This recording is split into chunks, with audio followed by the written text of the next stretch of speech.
Andy Geldart is one of the top young match anglers in the UK. He's a member of the very successful Barnsley Blacks team and shot to everyone's attention this summer when he won O Mania 2014. We have persuaded him to pass on a few of his match-winning tips.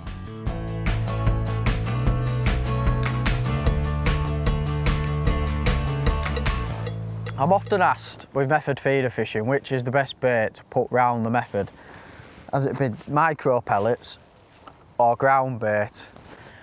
Ultimately, my favourite is micro pellets. The Dynamite 2mm carp pellets are absolutely perfect, especially in summer for fishing the method feeder. The consistency of them, when squeezed together and moulded around the method, they stay intact on the method whilst you're casting and dropping through the water, and then they hit the bottom and they break up and they're still in pellet form. But like I say, that's summertime fishing, method feeder fishing, when I prefer to use just pellets around my method. In winter time, I do prefer to use just ground bait. Red krill has become a favourite of mine, simply because it's very strong smelling and it doesn't really fill the fish up that much. So for my personal choice for winter, I'd prefer to use ground bait around the method feeder. I mean, there's times in the past where I've been fishing at Barston in winter and I've used just ground bait and I've caught like 40–50 pound of skimmers on hard days, where I think if I'd have fished pellets I wouldn't have caught as much. But there's times in the summer where I've caught at Woodlands Lakes at Firsk, I've caught like 300 pound in matches just using pellets. And same again, if I'd used ground bait, don't think I'd have caught as much because I wouldn't have given the fish enough feed to keep them occupied in the peg. So I mean, ultimately, it's the reaction of the fish which dictates to what bait you're going to put into the peg.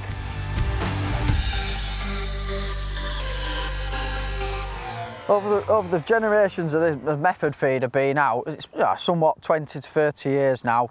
It's changed quite a lot in the last 5 years, I'd say, 5 or 6 years. You know, we've brought out the flatbed method feeder, which is designed so that every time it's casting, it lands flat down with the weight on the bottom. And also a few years ago, you know, someone's developed what they call a banjo feeder. You know, the name describes what it is. It looks like a banjo. I'll put that down and we'll talk about the method feed. I'll come back to that in a minute.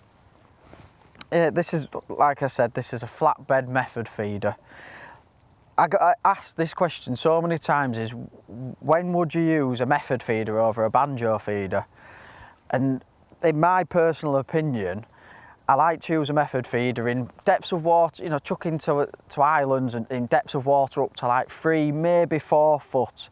Because there's no guarantee that every bit of bait that you put round, whether it be pellets or ground bait, or if you put some sticky say Horlicks on your pellets to make them stick together, 9 times out of 10 some of the particles can come off on the fall down because it's only held on by that cage.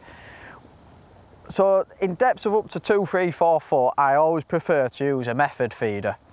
Now a banjo, I like to use like it in depths of up to 7 or 8, 9, 10 foot of water. Like we're here today at Birkwood Farm Fisheries at Altoffs, and this is about 8 foot in average. And to me, I prefer to use the banjo here, simply because you've got that little lip, so you can push your pellets in, push your hook bait in as well. And because there's that little lip, it just seems to hold them a bit better together, or to keep the bait intact all the way down to the bottom. If you had it coming off, if you used the method in this sort of water, you'd have a few more pellets coming off and there'd be fish at all depths, which ideally you want to try and keep them on the bottom for this method. Now I've got some pellets here to show you how I personally put them round each one. And what we've got here is we've got the banjo, and I've prepared some micro pellets here. And all I like to do is I like to fill it up, give it a good squeeze, then I'll pop my hook bait in on top of that, put some more pellets on top so it's a nice mound, and push it in the palm of my hand. And it's in the palm of my hand and I can squeeze and squeeze as hard as I can. And there you go, that is really moulded in, and it will, once it hits the bottom, will release the bait, and it won't come over too big an area because it's just going to gently push out over that. Possibly not, the fish sometimes come and suck it in before it's had a chance to do that. Whereas the method feeder, what we've got is just, like I said, just a frame, and I use a mould for the method feeder, and we can fill the mould up, pop the method in like that, give it a squeeze and a turn, and there you go, that's that. The hook bait's in there, like I said before, same as the banjo. We pop the hook bait in, and when this now breaks down, it's going to break down over an area, a slightly larger area than the banjo.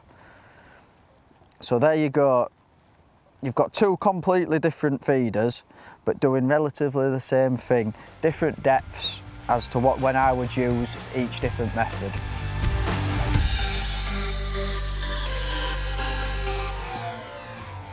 What I'd just like to demonstrate really is the importance of what I regard as, you know, being so critical with my fishing is the clutch on a reel.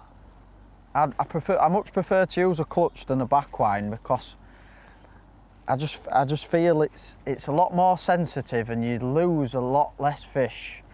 Especially breakages, you know, I can just adjust, you know, I can adjust this clutch as often as I want or tighten it.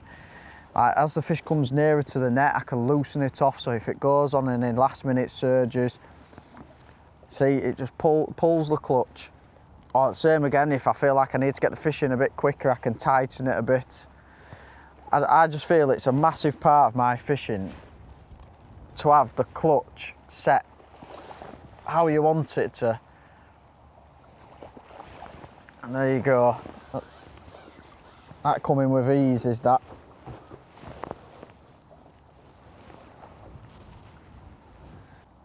Proof that the clutch certainly puts more fish in your net.